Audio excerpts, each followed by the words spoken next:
Corintios. Vamos a continuar estudiando Hechos, pero hoy una vez más vamos a ir indirectamente, no vamos a estar directamente. Desde allí va conmigo a 2 Corintios, capítulo 3, versículo 17. Y hoy quiero predicarles bajo el título El contraataque del hermano mayor, si Dios me lo permite, este domingo 9 de junio del año 2024, Día del Señor.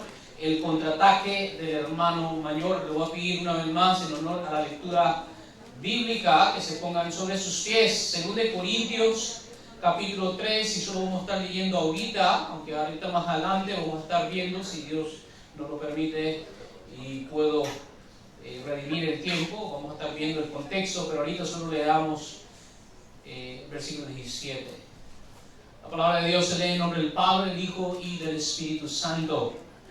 Ahora bien, el Señor es el Espíritu, y donde está el Espíritu del Señor, allí hay libertad. Estoy leyendo desde la Biblia de las Américas, leo la Reina Valera, porque el Señor es el Espíritu, y donde está el Espíritu del Señor, allí hay libertad. Oramos. Padre, una vez más te damos gracias por esta oportunidad inmensa. Gracias, oh Dios, que tenemos un lugar donde podemos reunirnos domingo tras domingo. Gracias, Señor, que estamos cómodos, tenemos todas las condiciones necesarias externas, oh Señor, para venir juntos. Tenemos la libertad de expresión, la libertad de culto. Vivimos en un tiempo de no hay persecución, por lo menos como en tiempos previos, pasados, o en otros lugares del mundo. Gracias, Dios, por todas estas benevolencias. Pero ahora te pido, Señor, por esas gracias internas del alma. Danos, oh Señor, oídos para oír, mentes para entender, corazones para creer. Y dame a mí, oh Señor, te ruego, oh Padre, en el nombre de tu Hijo y del poder de tu Espíritu, palabras para hablar, dirige mis pensamientos. Ayúdame, oh Señor, a pastorear a tu iglesia con una palabra pura, Señor, una palabra que proviene de tu palabra, de las Escrituras. Todo eso te lo pido, Señor, dirígeme por medio de tu Espíritu. Gracias, oh Señor, en el nombre de Jesús. Amén. Pueden tomar asiento. El contraataque del hermano mayor. Ahora, antes de entrar a este tema en particular, especialmente en vista de que no estuve con ustedes el viernes, y tiende a pasar que cuando hay una ausencia, perdemos muchas cosas de nuestra memoria, hagamos un repaso de algunos de los puntos mayores que hemos estado viendo ya desde más de 2 meses, desde finales de abril, cuando terminamos con el Domingo de Resurrección, hasta hoy hemos estado hablando sobre el libro de Hechos y la obra del Espíritu Santo de una manera indirecta. ¿Qué hemos visto? Y estos no son todos los puntos que hemos visto, porque hemos visto muchas cosas, pero algunos puntos que quiero resaltar. Hemos visto que el cumplimiento de la Pascua es Cristo. Cristo es la Pascua. La Pascua es una sombra de la obra de Cristo. ¿Sí o no? Su muerte es el Cordero Pascual. Es decir, así como se sacrificaba un Cordero Pascual y su sangre se rociaba en los dinteles y postes de los cuartos de los israelitas para ser liberados de la justa ira de Dios, igual la muerte de Cristo, que sucede precisamente ese 14 de Nisan, antes de que entrara la tarde de la Pascua, se cumple en Cristo. Cristo es el Cordero Pascual. Y después, al tercer día, es decir, el domingo, después de ese viernes, y acuérdense que haga que hacer el conteo al estilo hebreo. Muchos hoy en día dicen que Cristo murió el miércoles porque tienen que pasar 72 horas, es decir, 24 horas multiplicado por 3, pero no entienden que la Biblia habla en hebraísmos, y cuando la Biblia habla de que 3 días y 3 noches, está hablando al tercer día. Para el Señor dice en 1 Corintios 15 que Cristo resucitó no después del tercer día. Muchos tienen a Cristo resucitando al 4º día, que contradeciría las Escrituras. Y vemos que el viernes muere a las 3, un día, domingo, sábado todo el día, está en la tumba 2 días, y el domingo vendría a ser el tercer día. Que se alinea perfectamente con las fiestas levíticas, porque si el viernes 14 de Nisan entra la Pascua, después el tercer día, que sería el domingo, es la fiesta de primicias. Celebramos la fiesta de primicias. ¿Y qué es lo que pasa en la primicia? Es Cristo resucita. Así que una vez más, hemos visto que el cumplimiento de la Pascua está en Cristo. La obra y la persona de Cristo es el cumplimiento de la Pascua. Por cierto, esta era la primera fiesta que marcaba el inicio del año o del calendario hebreo. desde las 7 fiestas es la que inicia el calendario litúrgico hebreo. Pero de igual manera vimos que en Pentecostés el cumplimiento es el Espíritu. La Pascua, ¿verdad? El cumplimiento lo encontramos en el Hijo, pero en Pentecostés el cumplimiento lo encontramos en el Espíritu, ¿verdad? Acuérdense que el día de Pentecostés era la fiesta de los primeros frutos. Esto sucedía 50 días después de ese día de primicias, es decir, cuando Cristo resucita, comenzando ese día se contaban 50 días. Ese día primicias, domingo 1, lunes 2, etcétera, etcétera, etcétera, hasta el día 50, que ese vendría a ser otro domingo, y en ese domingo, ¿qué es lo que pasa en el día de Pentecostés? Se derrama el Espíritu Santo, ¿verdad? Se cumple lo que dice el capítulo 2, versículo 28 en adelante de Joel. Y entonces vemos que así como Cristo es el cumplimiento de la Pascua, el Espíritu o la llenura del Espíritu Santo es el cumplimiento del día de Pentecostés. Ahora, en la Pascua, en los tipos y en las sombras de Pentecostés, es la cosecha de los primeros frutos del grano, trigo, etc. Pero aquí vemos que en el Pentecostés, en el Espíritu, en el cumplimiento, que se cosechan los primeros frutos del Israel restaurado, que es la iglesia, el reino de los cielos que se ha acercado, y vemos estos primeros frutos. Que de hecho este es el segundo punto que quería traer. Israel restaurado consiste ahora de la iglesia. De hecho siempre ha consistido, pero ahora se ha manifestado a pleno. Israel restaurado consiste de la iglesia. Y esta iglesia o esta comunidad de fieles tiene primeros frutos. ¿Y cuáles son esos primeros frutos que vimos? Esos primeros frutos son los judíos. Judíos son los primeros frutos. Ellos tuvieron la primera invitación a sentarse en el reino de los cielos, ¿verdad? Por amor a los padres, por los pactos, por las promesas que Dios ha hecho con Abraham y su descendencia según la carne. Así que primero Cristo y después los apóstoles vienen a ellos y se convierten en esos 3,000 en el sermón lleno de fuego del Espíritu Santo bajo el apóstol Pedro. Israel, entonces, una vez más, consiste de la iglesia. Los primeros frutos de esta comunidad de fe son judíos creyentes, aunque también vimos que con el pasar del tiempo, y lo vamos a ver claramente a medida que nos adentramos al libro de Hechos, a medida que pasa el tiempo, conforme a lo que las Escrituras ya nos habían dicho o nos habían insinuado, estos primeros frutos se van a volver en el número inferior en comparación a los gentiles incorporados a esta iglesia. De esta manera se cumple lo que dice la palabra, que será siempre un remanente de judíos étnicos que serán salvos. Entonces vimos esto. 3. Vimos que la hermenéutica propia de los apóstoles, esto lo vimos bien al inicio, no sé si se acuerdan, que la hermenéutica propia de los apóstoles es cristocéntrica. La manera que los apóstoles interpretan las Sagradas Escrituras, es decir, el Antiguo Testamento, porque cuando ellos vivían todavía el Nuevo Testamento no se había escrito, y lo que vemos en sus escritos, especialmente en el libro de Hechos, es de que ellos cuando van al Antiguo Testamento, cuando van a los santos, cuando van a los profetas, ellos están viendo a Cristo allí en esas páginas. Ellos están viendo a Cristo. Ellos no están viendo simplemente a la nación étnica de Israel. Ciertamente Dios está haciendo cosas con la nación de Israel, pero ellos están viendo cómo todas estas promesas y todas estas cosas se cumplen en la persona de Cristo. Es una hermenéutica cristocéntrica. Vuelvo a repetir eso. Todo haya su cumplimiento en la persona y obra de Cristo. Todo haya su cumplimiento en la persona y obra de Cristo. Estaba viendo un debate esta semana temprano entre dos cristianos, uno dispensacionalista, de hecho él es étnicamente judío y vino a la fe temprano cuando era joven, y uno, no sé si era postmilenista o lo que sea, pero no era dispensacionalista, era de la tradición reformada. Y le estaba diciendo que no, Israel es ahora la iglesia y esta iglesia consiste de judíos y demás. Entonces dijo el dispensacionalista, no, pero hay algunas promesas que solo son para los judíos. Entonces él le dijo una pregunta, entonces él dice, dame una lista de todas las promesas del Antiguo Testamento y dime cuáles son mías y me puedo apropiar y cuáles no son mías. Dame una lista de eso. Dijo, no puedo.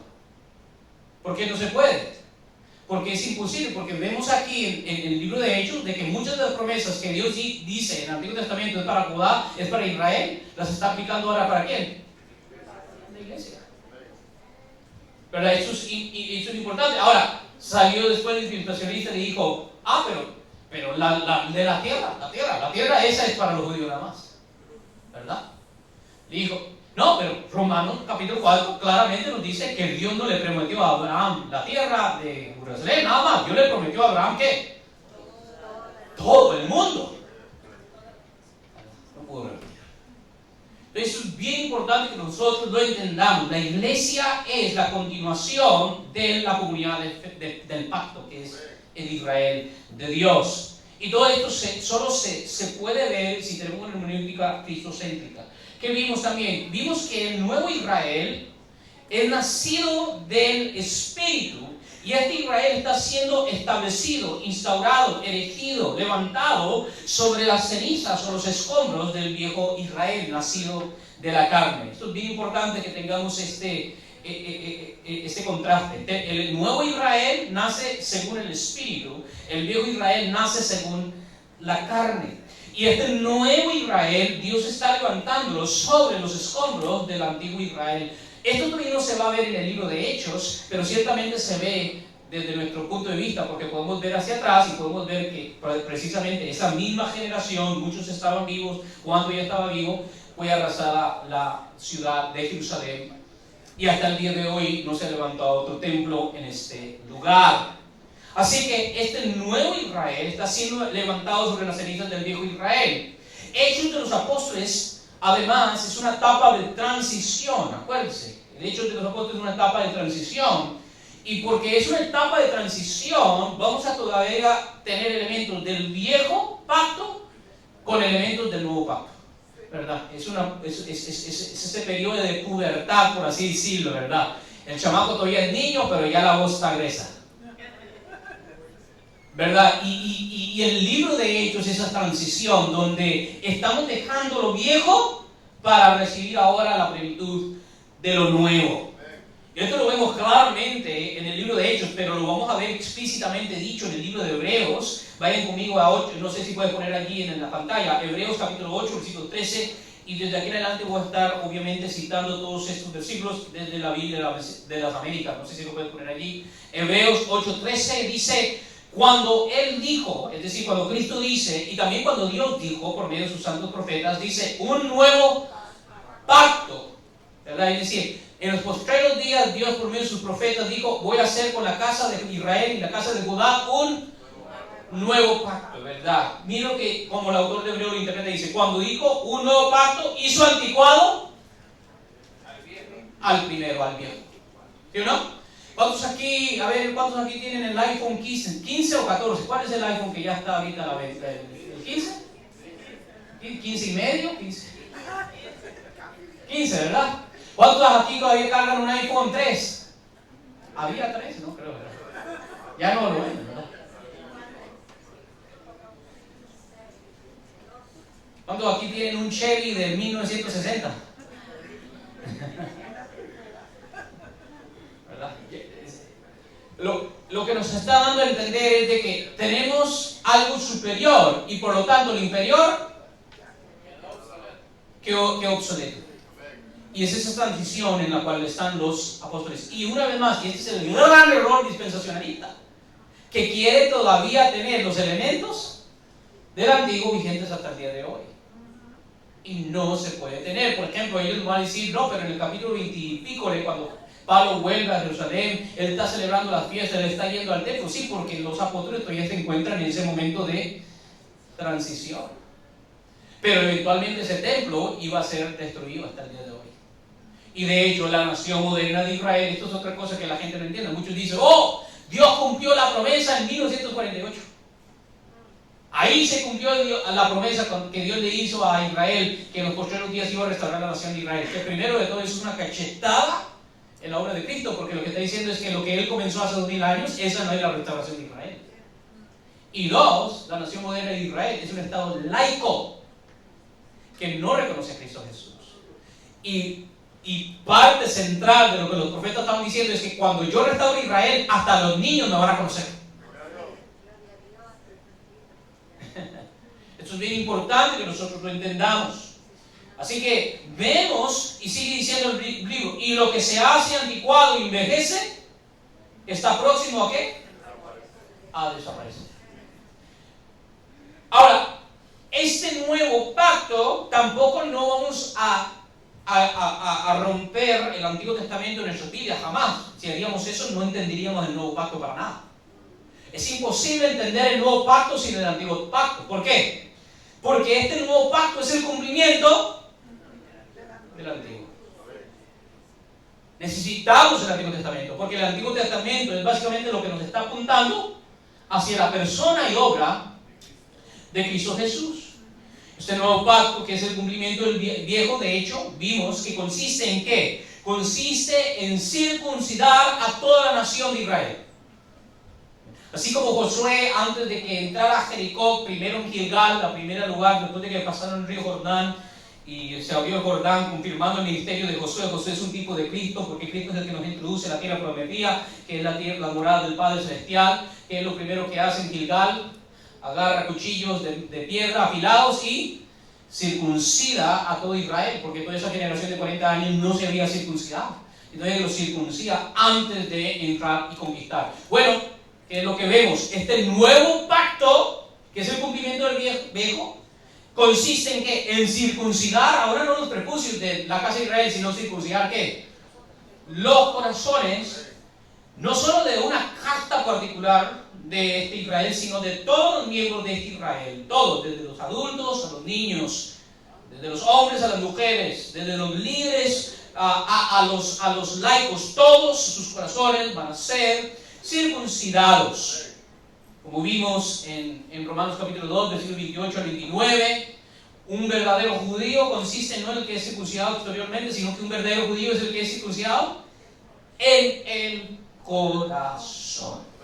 Y esto es una obra del Espíritu Santo.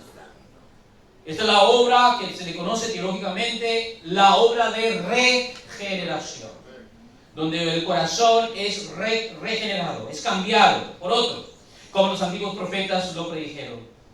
Es también la obra de escribir la ley de Dios en el corazón, la obra del dedo de Dios, es decir, del Espíritu Santo. Si podemos volver a Hebreos 8, yo leí el versículo 13, culmina este capítulo, pero veamos el contexto para que entendamos por qué es que Hebreos dice, cuando dice un nuevo pacto, hace obsoleto al antiguo. Vaya conmigo a ese capítulo, versículo 6, no sé si podemos poner ahí Hebreos capítulo 13, versículo 6, dice: pero ahora Él, hablando de Cristo, ha obtenido un ministerio tanto mejor, por cuanto es también el mediador de un mejor pacto, establecido sobre mejores promesas. Amén. Una vez más, no es solo ese pedazo de tierra que Dios le está prometiendo ahora a Abraham y a su simiente, no, por medio de Cristo le está prometiendo ¿qué?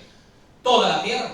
Y por eso Cristo nos comisiona, nos dice: vayan y hagan discípulos de todas las naciones. Y no solo la tierra, el cielo con Cristo. Sigue diciendo el versículo 7: pues si aquel primer pacto hubiera sido sin defecto, hablando del pacto mosaico, de la vieja ley, dice, no se hubiera buscado lugar para el segundo. Entonces, detengamos allí, porque muchas veces nos dicen que nosotros predicamos una teología de reemplazo, pero nótese que no soy yo el que está diciendo que va a ser reemplazado el viejo pacto. ¿Quién nos está diciendo que el viejo pacto va a ser reemplazado con el nuevo? La palabra. No es que, como muchos piensan, no, Dios todavía está operando con el viejo pacto con los judíos y con el nuevo pacto con la iglesia. No. El nuevo pacto es el cumplimiento del antiguo pacto. De tal manera que los que estaban en el antiguo pacto antes de Cristo, bien alineados en Moisés, ahora en Cristo continúan ¿en quién? En la iglesia. No es que hay dos pactos que están paralelamente y no se cruzan y siguen hasta el final cuando el Señor dice, no, hay solo un pacto. Ahora, este nuevo pacto es el cumplimiento del nuevo. Sigue diciendo, versículo 8, porque reprochándoles, Él dice, mirad que vienen días, dice el Señor, en que estableceré, ¿qué dice? ¿Están conmigo en el versículo 8? Veo que hoy no tomaron su café, queridos hermanos. Mirad que vienen días, dice el Señor. De aquí en adelante, el autor de Hebreos, según la tradición, es el apóstol Pablo, aunque hoy está seriamente en disputa eso. Pero ahora va a estar citando casi verbatim, palabra por palabra, Jeremías capítulo 31. Dice, porque vienen días, dice el Señor, en que estableceré ¿qué? ¿Con quién? Para que ustedes miren que este nuevo pacto es con la casa de Israel y la casa de Judá. Y sin embargo, cuando vemos el hecho, ¿en quién se está cumpliendo? ¿En quién se está cumpliendo? En la iglesia. De tal manera que por principio de identidad, Israel y Judá es la iglesia. Sigue diciendo, establecer un pacto con la casa de Israel y con la casa de Judá, no como el pacto que hice con sus padres el día que los tomé de la mano para sacarlos de la tierra de Egipto. Ok, esas son las sombras. ¿Cuál fiesta se celebra para conmemorar la salida de Egipto? La Pascua. ¿Ven? La Pascua. ¿Verdad? Pero Cristo es el cumplimiento ¿de qué? Ya les había dicho, de la Pascua. Entonces lo que nos está diciendo es que ese pacto era inferior. Esa es una liberación temporal sociopolítica. Pero los corazones todavía estaban esclavizados, ¿verdad? Hay una famosa frase que muchos pastores hoy en día usan, pero es una frase de un padre de la iglesia, se me olvida su nombre, lo miré hace poco, donde él dice, Israel, ¿verdad?, salió de Egipto, pero Egipto nunca salió de sus corazones. Y por eso es que en el desierto, aunque vieron todas las maravillas, cada vez que se enfrentaban a algún problema, ¿qué es lo que deseaban?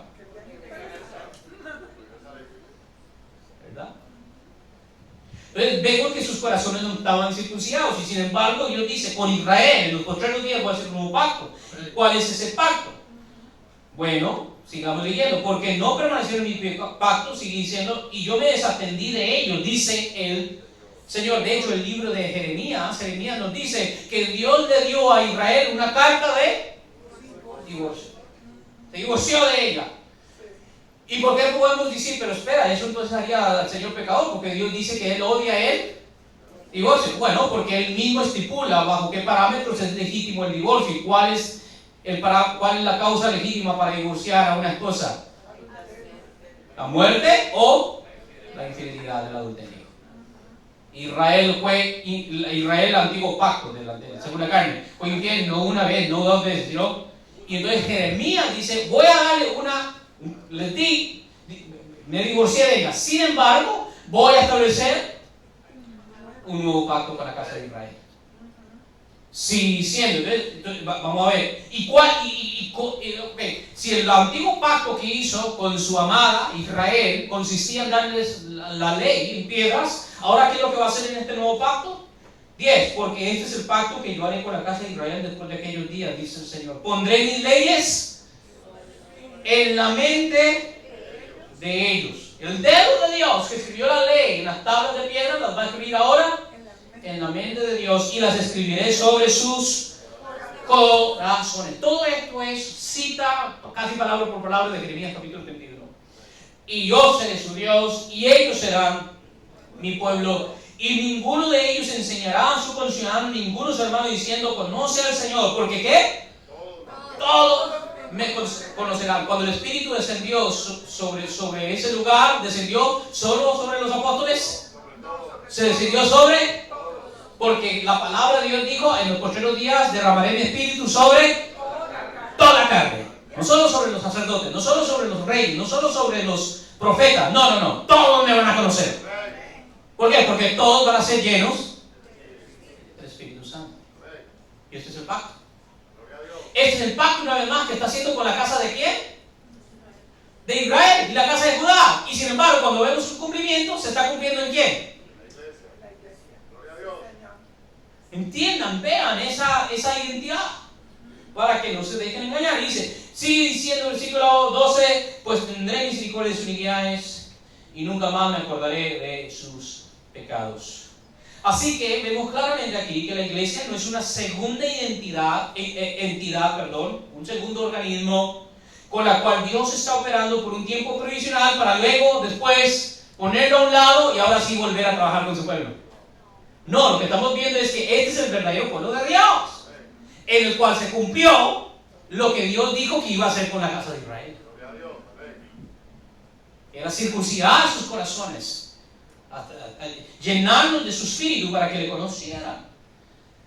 La falsa visión darwinista que predomina en el neoevangelicalismo, y de hecho no solo en el neoevangelicalismo, estoy viendo que también en otras tradiciones abunda de hoy, y no solo abunda dentro de la iglesia, en grandes sectores de la iglesia, pero también impulsa mucho de la geopolítica actual, tiene esta distinción y ellos están pensando, no, que todavía el pacto antiguo está vigente.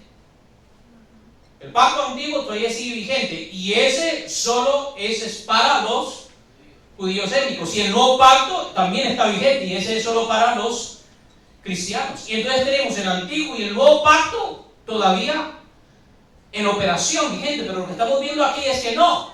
El antiguo pacto es consumado en el nuevo. Es una sola línea, ¿verdad? Es una sola línea.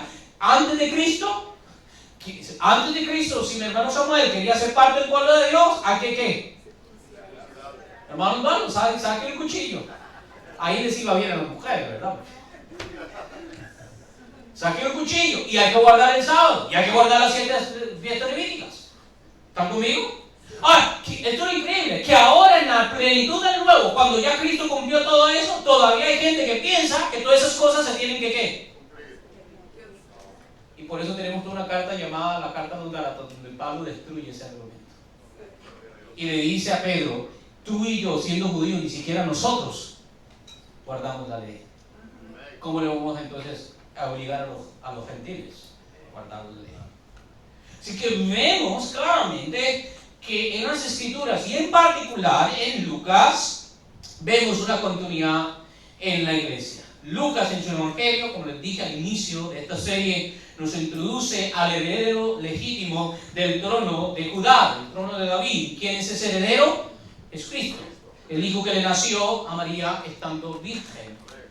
Pero ahora en Hechos nos está introduciendo el reinado de este rey, que es el Israel de Dios, la iglesia, el cuerpo universal de Cristo, el verdadero templo donde ahora habita la presencia de Dios vivo. ¿Y cuál es ese templo? ¿Y cuál es la presencia de este Dios vivo? El Espíritu Santo. Como Pablo nos dice en Corintios, nosotros somos ahora el templo del Espíritu Santo. Ahora bien, hasta este momento, en la historia del libro de Hechos, todo muy bien, color de rosas. Hasta este momento, digamos, estamos alrededor del capítulo 2, entrando ya al 3, todo hasta este punto muy bien. ¿Qué es lo que ha sucedido? Cristo ha ascendido a la diestra de Dios Padre. Esto sucede como unos 40 días después de su resurrección, es decir, faltaban 10 días para el día de Pentecostés. Cristo asciende al cielo, es sentado y coronado, sobre todo los ángeles principados, el rey sobre el cielo y la tierra. Los apóstoles son consolados porque esos 40 días antes de ascender del Señor los estaba consolando, exhortándole, como dice en Lucas capítulo 1, Hechos capítulo 1, enseñándoles sobre el reino, y Cristo les está impartiendo direcciones. Además de eso, han conseguido un reemplazo para el espacio que dejó el suicidio de Judas Iscariote, un tal Matías. Aproximadamente 10 días después de la ascensión de Cristo, durante la fiesta de Pentecostés, la llenura del Espíritu desciende sobre los 120 reunidos, como Jesús predijo. Pedro, el lleno del fuego divino, junto con los demás, predica un sermón con el cual el Espíritu atrae ¿cuántas almas? 3,000, y son incorporadas a la iglesia, inmediatamente son bautizadas.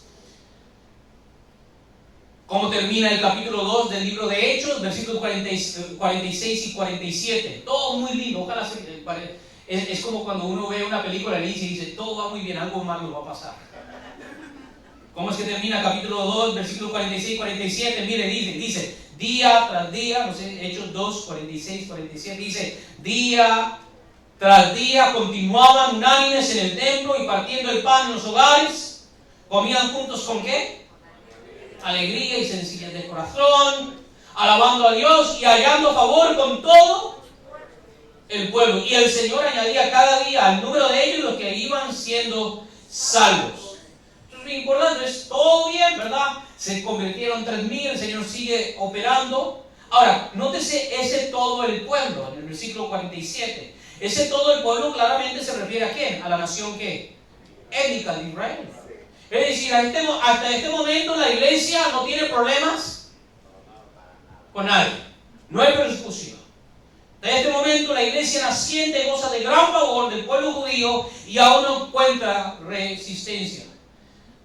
Capítulo 3, las buenas noticias continúan. Capítulo 3 todavía es un color de rosa. ¿Qué es lo que pasa en el capítulo 3? Un cojo limonero, bien conocido en toda la ciudad de Jerusalén, es sanado por mano de Pedro y de Juan cuando iban al templo, al antiguo templo, a orar alrededor de las 3 de la tarde, que esto lleva a la conglomeración del pueblo nuevamente en el atrio del antiguo templo, y en un segundo sermón ardiente por el apóstol Pedro, al ver las multitudes congregarse, son añadidas ¿cuántas más almas? Algunos dicen que es 5,000, pero realmente cuando estudia el contexto son 2,000 y llega el total a 5,000. 2,000 almas son añadidas a la iglesia naciente. Entonces, imagínense, ya la iglesia cuenta con cuántos soldados de tropa. Ya con 5,000 podemos invadir una ciudad pequeña. Amén. Y así es como termina básicamente el capítulo 3. Eso nos lo dice en Hechos 4:4. Pero es aquí donde finalmente surge la oposición. Acuérdense el título del sermón de esta mañana: el contraataque del hermano mayor. Aquí es donde finalmente surge la oposición. ¿Y de dónde viene la oposición? ¿De Roma? ¿De Grecia? ¿De los árabes? No, del hermano mayor. Del hermano mayor. Ahora, antes de profundizar en esto y vamos a ir a Hechos para ver este conflicto, esta persecución por el hermano mayor, primero veamos las sombras en el Antiguo Testamento. Y esto es muy importante, y yo estoy tratando de entrenarlos a ustedes de que siempre cuando ustedes están viendo algo en el Nuevo, traten primero de verlo en el Antiguo. No siempre va a pasar, ¿verdad? Pero casi todas las cosas que se ven en el Nuevo ya tenemos sombras en el Antiguo. Entonces, antes de ver este contraataque del hermano mayor aquí en el libro de Hechos, primero veamos las sombras. ¿Quién mató a Abel el justo?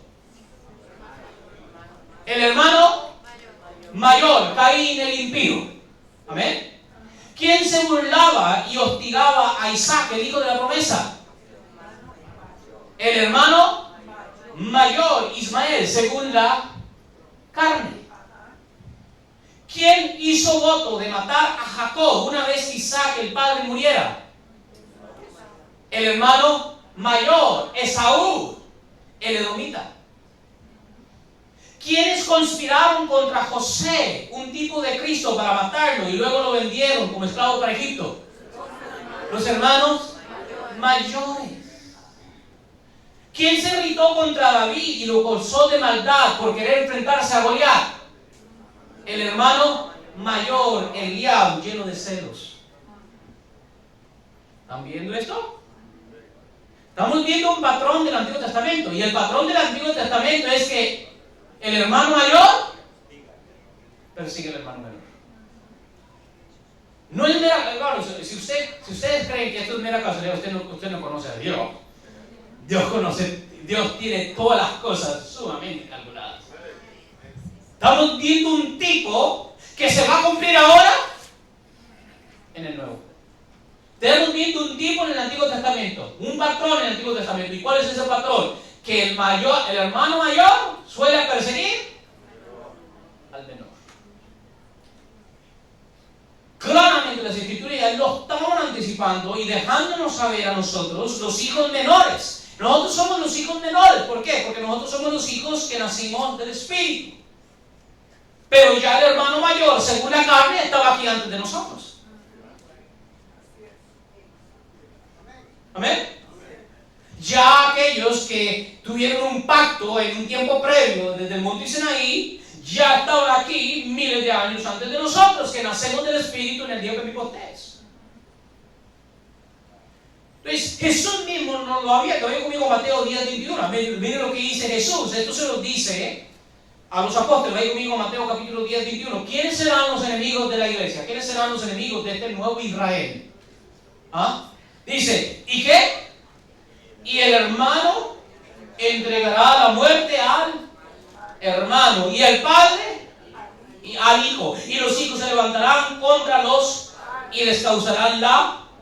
Y luego el versículo 36 de este mismo capítulo, que le dice, los enemigos del hombre, es decir, de ese hombre está hablando de la iglesia, de la nueva iglesia, del nuevo hombre que Dios está creando en Cristo, el cuerpo de Cristo. Y dice, y los enemigos del hombre serán los de su misma casa. Ahora bien, esto lo dice en el contexto de la comisión de los 12 apóstoles a evangelizar a la nación étnica de Israel. Nosotros ya vimos este capítulo donde en el versículo 5 y 6 le dice: no vayan por caminos de gentiles ni samaritanos, sino primero vayan y prediquen a las ovejas perdidas de Israel, la nación étnica. Por lo tanto, Jesús les está diciendo: tengan presente, cuando ustedes hacen esto, ustedes van a sufrir persecución a mano de su propio hermano, de su propia familia. De hecho, nótese dónde ubica esta persecución. Esto nos dice mucho dónde que se desata la persecución. Versículos 17 y 18 de este capítulo. Puedes poner ahí versículos 17 y 18. Dice: pero cuidados de los hombres. Dice: cuidado de los hombres, porque os entregarán ¿a qué? A los tribunales y os azotarán en sus... ¿Quiénes se reúnen en sinagoga? ¿Musulmanes? ¿Atenienses? ¿Romanos? No, el hermano mayor. Y hasta seréis llevados delante de gobernadores y reyes por mi causa, como un testimonio. ¿A quiénes? A ellos. Entonces, ellos que están instigando esta persecución, ¿quiénes son? El hermano mayor. Claramente a ellos se refiere a los que se congregan en sinagogas. Es decir, judíos según la carne, que a la vez, como Cristo mismo se los advierte, van a incitar a los gobernantes, van a incitar a los gentiles para perseguirlos a ustedes y tratar de detener el avance de la iglesia. Esto es lo que Cristo nos está diciendo. Si ustedes creen que Cristo fue explícito, yo creo que aquí Cristo claramente nos lo está advirtiendo, que la persecución va a venir del hermano mayor, pero por si acaso eso no es suficiente explícito, no, pero eso se puede alegorizar y puede representar todo el mundo. Bueno, ¿qué nos dice el apóstol Pablo? Esto lo vimos ya en una prédica previa, pero es siempre bueno traer a memoria cosas, porque yo sé que muchos de ustedes ya como para el miércoles se olvidan estas cosas y nos revertimos en los viejos pensamientos. Pablo nos dice, a su vez, lo mismo. De hecho, acuérdense, antes de ser Pablo, Pablo era ¿qué? Saulo de Tarso. Porque es que los papás le llamaron Saúl, Shaul, en hebreo se dice. Porque es que le pusieron nombre de pila Saulo, porque él es de la tribu de Benjamín. Y el primer rey de la nación israelita era de la tribu, que era ¿quién? El rey Saúl. Y el rey Saúl, el hermano mayor, ¿a quién persiguió? Al hermano menor, a David. ¿Están viendo estas relaciones? Saúl, que ahora el apóstol Pablo, antes de llamarse Pablo, se llama Shaul. Saulos, ¿verdad? Él persiguió a David, al menor. ¿Sí o no? Y lo quería matar. ¿Y qué es lo que pasa cuando Pablo es conocido como Saulo? ¿Qué es lo que está haciendo? Persiguiendo al hermano menor. ¿Qué es qué? La iglesia. Pero, y lo vimos, se me olvida cuándo es que les expliqué. ¿Se acuerdan que él cambió el nombre por un procónsul? ¿Verdad? Que conoció. Pero ¿qué es lo que pasa? Cuando viene a Cristo, ya poco a poco se le deja de conocer por Saulo de Tarso y ahora se le conoce como un nombre romano. Romano. ¿Verdad? Y ahora en su nueva identidad, él dice, y honro mi apostolado. El apostolado de él es para los gentiles. Entonces ahora su identidad ya no está con el pueblo étnico de los judíos. Ahora su identidad está principalmente, aunque no se ha olvidado de su pueblo judío. Lean capítulo 9, 10 y 11 de Romanos. Pero ahora se identifica con la iglesia. Y ahora que está en la iglesia, la tortilla. Él antes era el verdugo de la iglesia y ahora él es el que tiene que huir. ¿Por qué? Porque el hermano mayor lo está siguiendo ahora a él, que se ha convertido en el hermano menor. Porque ha nacido de nuevo del Espíritu. Gloria a Dios. ¿Amén? El hermano mayor sigue y persigue. De hecho, no estaban en mis notas, pero veámoslo, a ver, Gálatas 1.13, no sé si pueden ponerlo ahí, Gálatas 1.13. Esto siempre es bueno recordarlo, ¿verdad? Hermanos, no vamos a llegar a ellos. No vamos a llegar a Corintios, siempre me pasa lo mismo. Siempre me pasa. Mire, Pablo tenía la ventaja, él podía predicar hasta la medianoche el día del Señor. Yo les hago eso y las 3 y mi esposa está aquí ya. No, yo sé que mi esposa me entendía. Porque vosotros habéis oído acerca de mi antigua, ¿qué? Mi antigua manera de... Es decir, él ya no vive así. Muchos dicen, no, Pablo nunca dejó su religión judía. ¿What? Así para agarrarlos del cuello y darles unas buenas cachetadas espirituales. Mi antigua manera de vivir en él. Y cuando él se identificaba con el hermano mayor, ¿qué hacía con el hermano menor?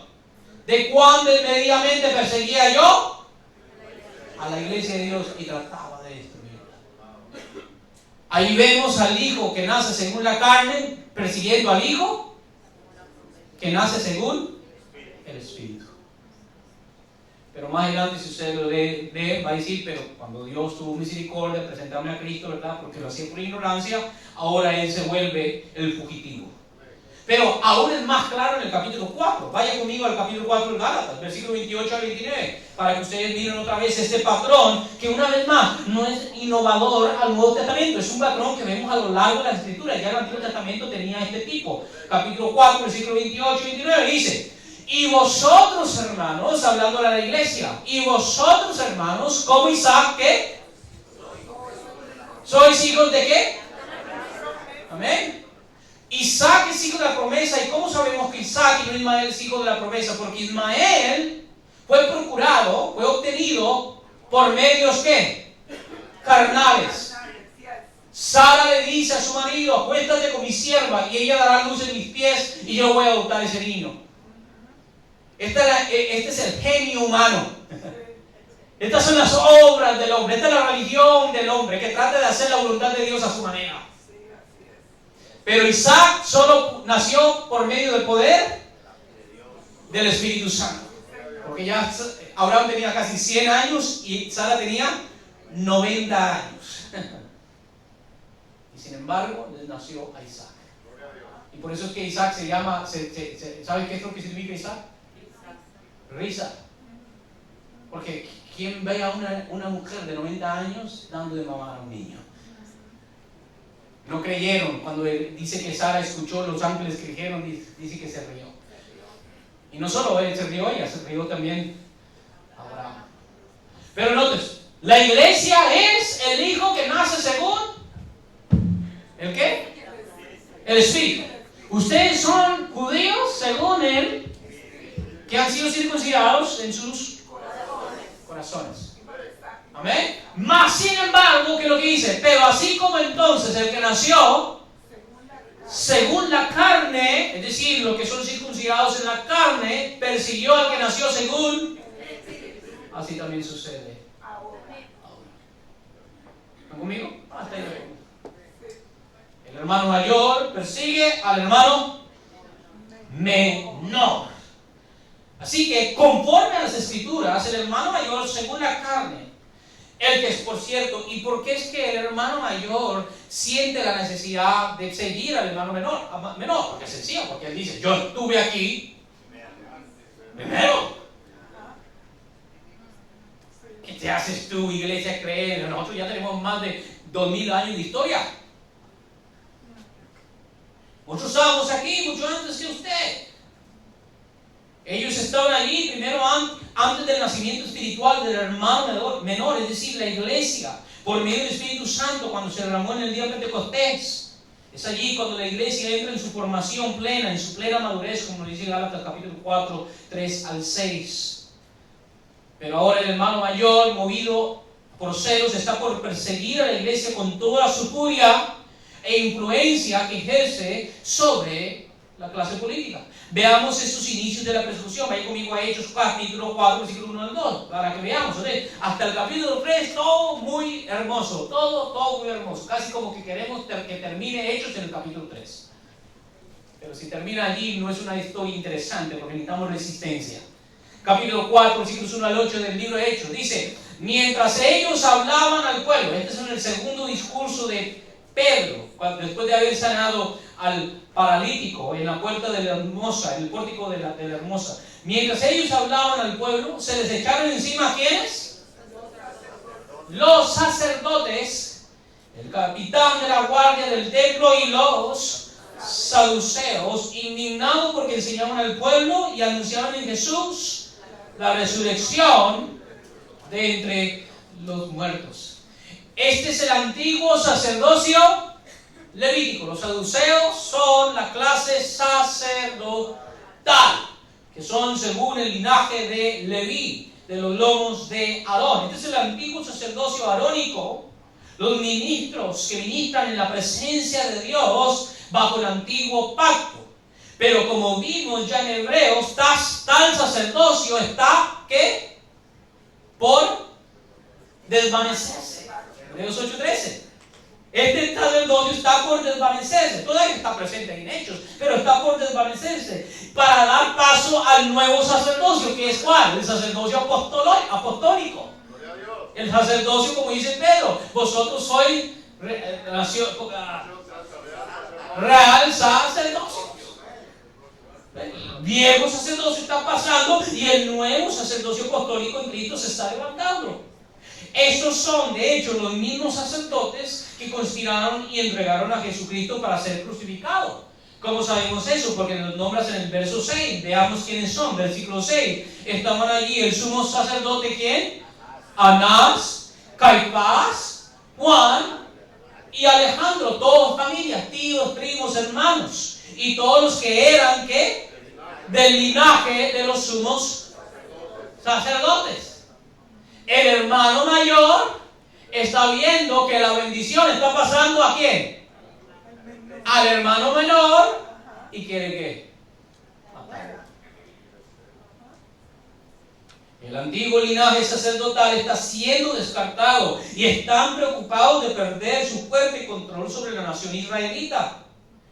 Ven que la gente común de la nación israelita, al ver las maravillas innegables hechas por Dios a través de las manos de los apóstoles, la nueva clase sacerdotal que Dios está levantando por medio de su espíritu, el populacho corre hacia ellos. Ahora bien, esto les presenta un problema a la clase, el liderazgo judío, les presenta un problema, porque si las masas populares se están inclinando hacia el mensaje de los apóstoles, 3,000 se convirtieron en el primer sermón, 2,000 se convirtieron en el segundo sermón, hay sanidades, curaciones, etc. Todo el mundo está viendo que es innegable, el poder de Dios se está manifestando por medio de estos apóstoles. Entonces la pregunta es, ¿cómo podrán ellos, es decir, el hermano mayor, el Israel según la carne, el liderazgo antiguo, cómo ellos, siendo una minoría en el pueblo de Israel, pueden detener a los apóstoles y la iglesia que está creciendo? Aquí llegamos a lo que le llamo el modus operandi, que veremos a lo largo de la carta de Hechos e incluso hasta el día de hoy, del hermano mayor contra el hermano menor, que son dos cosas: incitación política e intimidación personal. Este es el modus operandi. Para aquellos que no saben qué significa modus operandi es la forma de proceder de un asesino. Hay una manera particular como mata a sus víctimas o como las persigue. Eso es lo que se llama el modus operandi. Veamos el modus operandi del hermano mayor, que como les dije es incitación política e intimidación personal. Versículo 5, ¿qué es lo que hacen en el versículo 5? Aquí vemos la incitación política. Dice, y sucedió que al día siguiente se reunieron en Jerusalén. ¿A quiénes reunieron? Gobernantes, ancianos y escribas. Es decir, como no pueden ganarse al populacho, porque el populacho está viendo ¿qué? Los milagros. De hecho, lo mismo pasó con Cristo. ¿Quién seguía a Cristo? La gente común.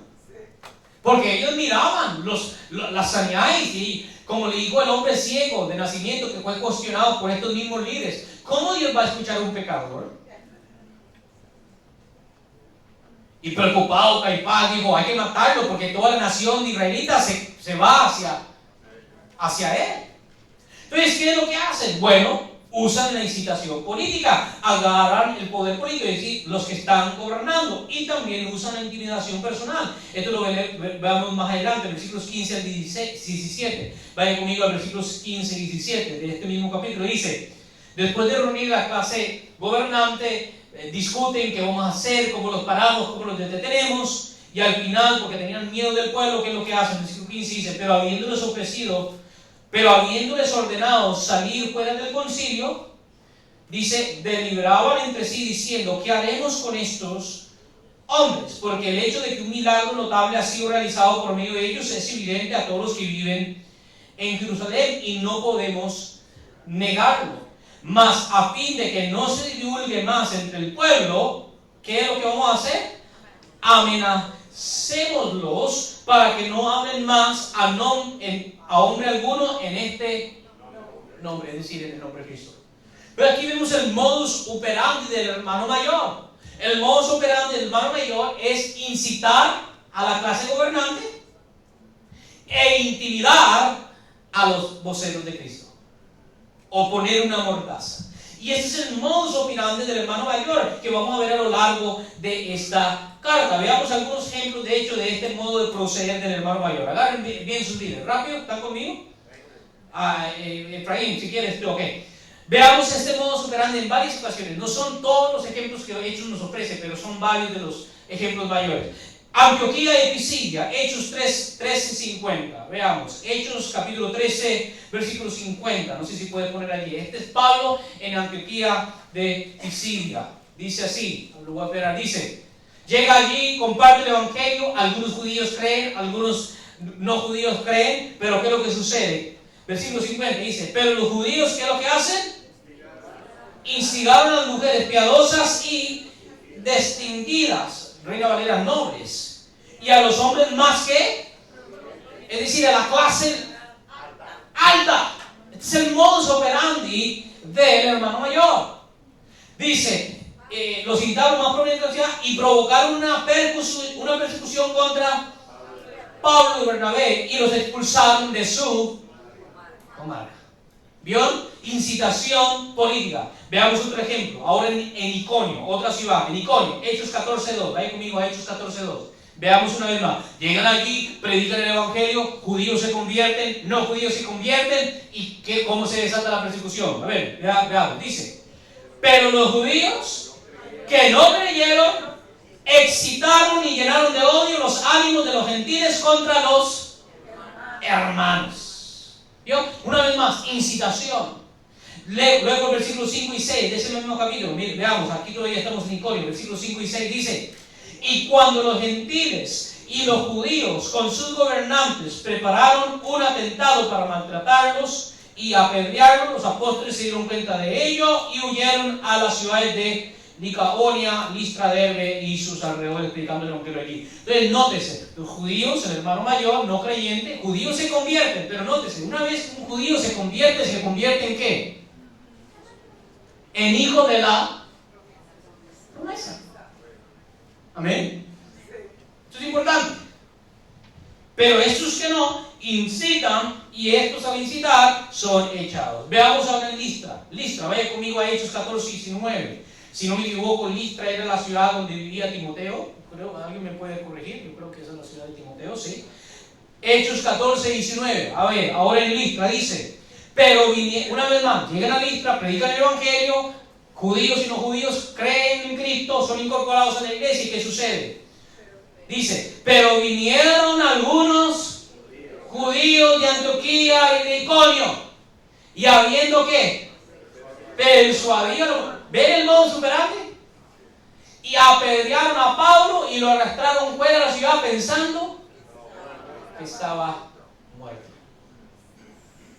Ahora en Tesalónica, vaya conmigo a Hechos 17:5 al 8. A ver, en Tesalónica, capítulo 17, 5 al 8. Esto lo vimos cuando estuvimos explicando en Tesalonicenses. Hechos capítulo 17, versículos al 8. Una vez más, Pablo llega a Tesalónica, predica el evangelio, se convierte en judíos y no judíos. Pero después, ¿qué sucede? Versículo 5 dice: pero los judíos, llenos de envidia, llevaron a algunos hombres malvados de la plaza pública, organizaron una turba y alborotaron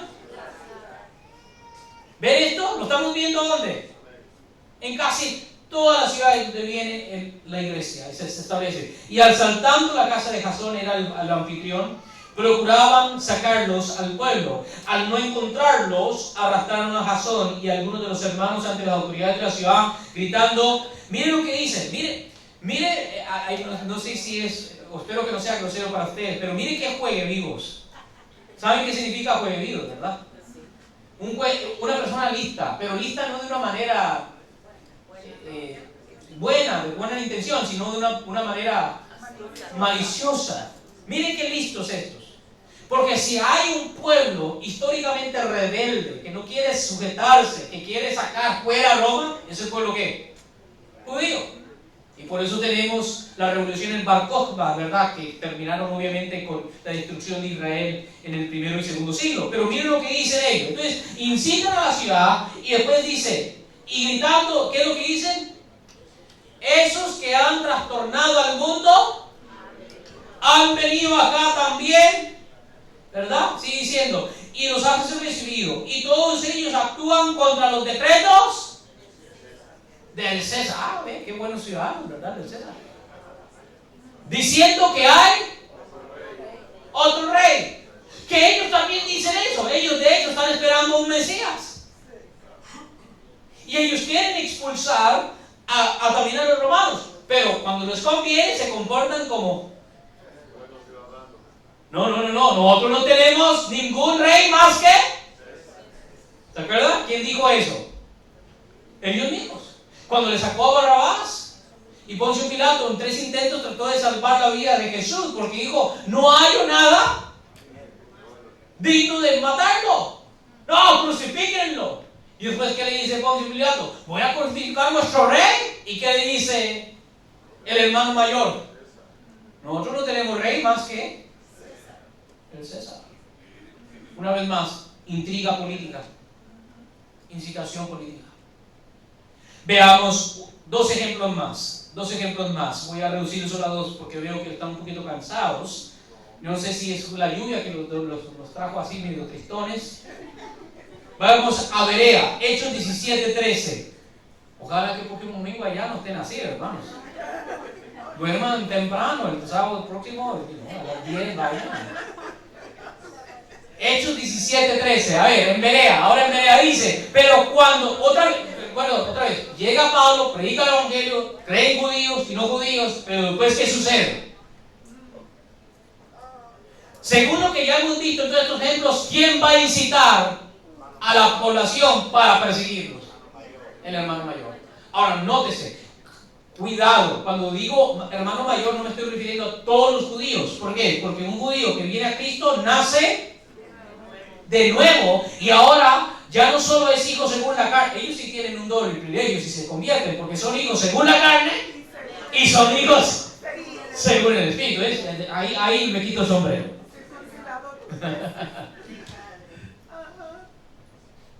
No me estoy refiriendo a esos judíos. Esos judíos, como lo vimos, son los primeros frutos y sobre esta raíz está toda la iglesia. Estoy hablando del hermano mayor. Aquellos que ahora que se ha introducido el nuevo pacto todavía se agarran del antiguo. ¿Y qué es lo que dice? Mire lo que dice. Pero cuando los judíos de Tesalónica supieron que la palabra de Dios había sido proclamada por Pablo también en Berea, ¿qué es lo que hacen? Fueron también allá para agitar y alborotar a las multitudes. Una vez más, esto no lo vemos 1, esto no lo vemos 2, esto no lo vemos 3, esto lo estamos viendo. Es un patrón. Y ese patrón no es nada nuevo al hecho. Ese patrón ya lo vimos ¿a dónde? En el Antiguo Testamento. El hermano mayor persigue al hermano menor. Un último. Acaya, de Grecia. Hechos 18, 12 al 13. Con este terminamos. Igual, miren lo que hacen en Acaya. Hechos 18, versículos 12 al 3 dice, pero siendo Galión procónsul de Acaya, los judíos se levantaron a una contra Pablo y lo trajeron ante el tribunal diciendo, este persuade a los hombres a que adoren a Dios en forma contraria a la ley. Lo voy a dejar allí. Pero como pueden ver claramente, el hermano mayor usa la incitación política, incitando a los gobernantes bajo pretexto de legalidad e incitando a las masas vía la falsedad, mientras que personalmente busca cómo poner una mordaza, silenciar, censurar, tapar. La censura es el arma del enemigo.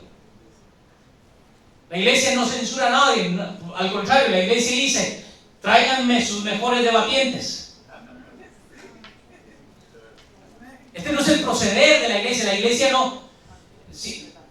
no está buscando que taparle la boca a aquel que habla en nombre de otros dioses. No. Al contrario, Pablo dice en Corintios que nosotros, aunque andamos en la carne, no militamos según la carne, ¿verdad? Porque nuestras armas son poderosas en el Señor para destruir y derribar todo argumento que se levanta contra el conocimiento de Dios. Hasta traer a perfección la obediencia a Cristo. Entonces, nosotros no censuramos, nosotros no tapamos la boca, nosotros decimos, vengan, traigan sus mejores filósofos, debatientes, apologetas, vengan, y a todos los destruimos. Pero el hermano mayor, como no tiene argumentos, porque no tiene ¿qué es lo que produce el denuedo en la boca? ¿Qué es lo que produce lenguas de fuego? El Espíritu Santo.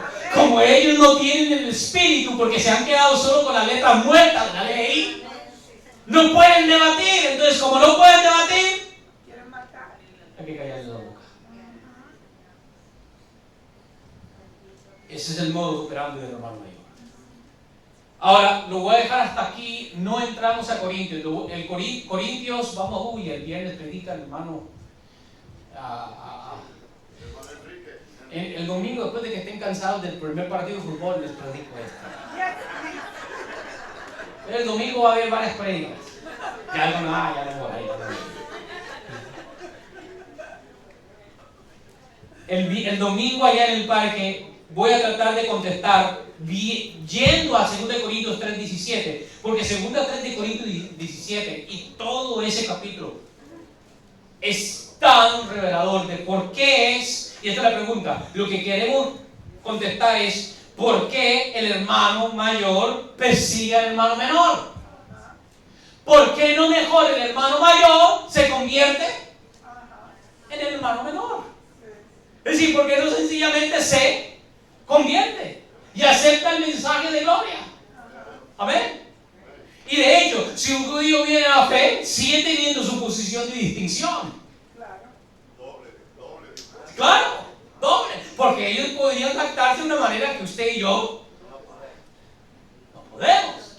Sean los pastores, sean los obispos.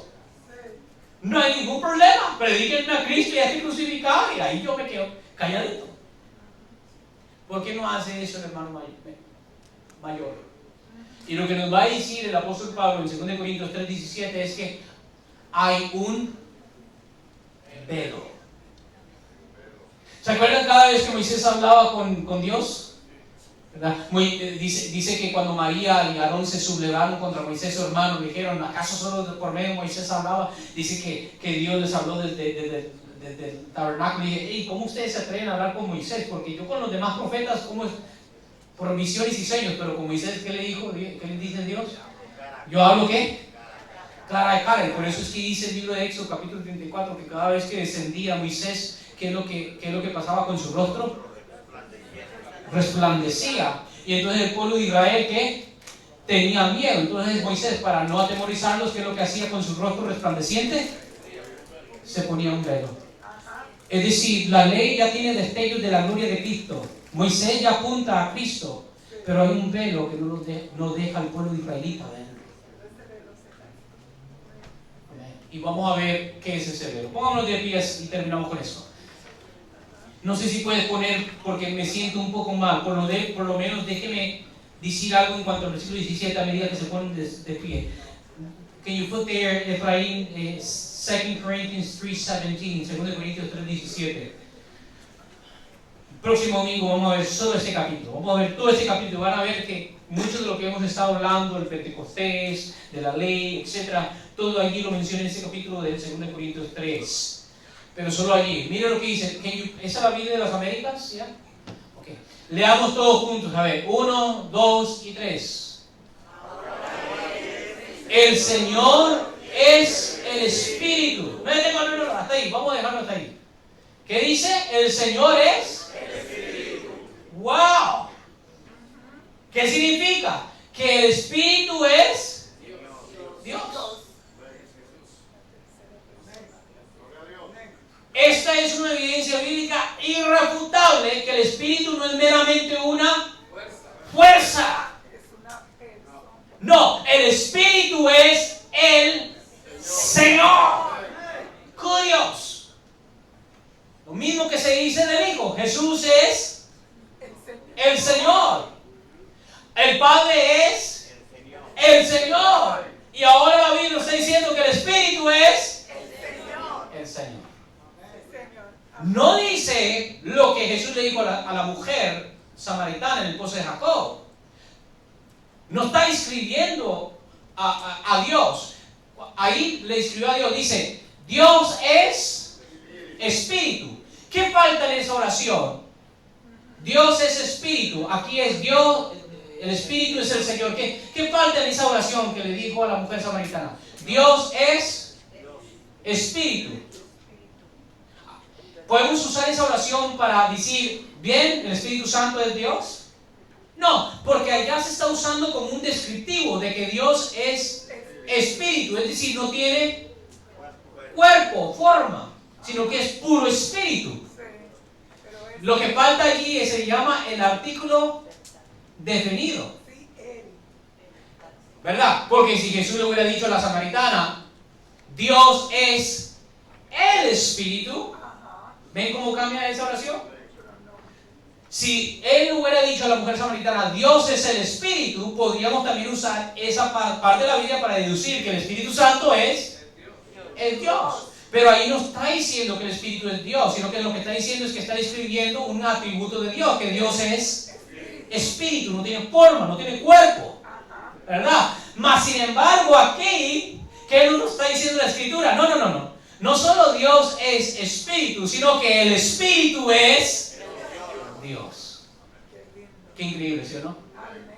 Y lo que vamos a ver es que es el Espíritu de Dios, que es Dios, que quita el pecado. Oh, bueno, sí, quita el pecado, sí, pero ese es más grito. Pero que quita, acuérdense, el velo. Para que podamos ver la gloria. Amén. Oramos. Padre bueno y bendito, gracias, oh Dios, por este domingo. Gracias, oh Dios, por esta semana que nos está regalando. Te ruego, Señor, que esta semana sea una buena semana para todos mis queridos hermanos en la fe. En particular, oro por todos los padres de familia de esta casa, de esta iglesia. Te pido que los bendigas, oh Señor. Te pido que los guardes. Te pido, Señor, que los ayudes a ser mejores padres, a ser mejores esposos y sobre todo a ser mejores hijos tuyos. Que a medida que crezcan en fe y en santidad puedan hacer crecer a su familia también en estas cosas. Señor, permítenos volver el próximo fin de semana aquí y juntos alabarte, juntos bendecirte, oh Señor, porque tú te lo mereces todo. Amén y amén. Jehová te bendiga y te guarde. Jehová haga resplandecer su rostro sobre ti, tenga de ti misericordia. Jehová alce sobre ti su rostro y ponga en ti paz. Que Dios les bendiga y tengan una hermosa semana. Hermanos, salúdense los unos a los otros.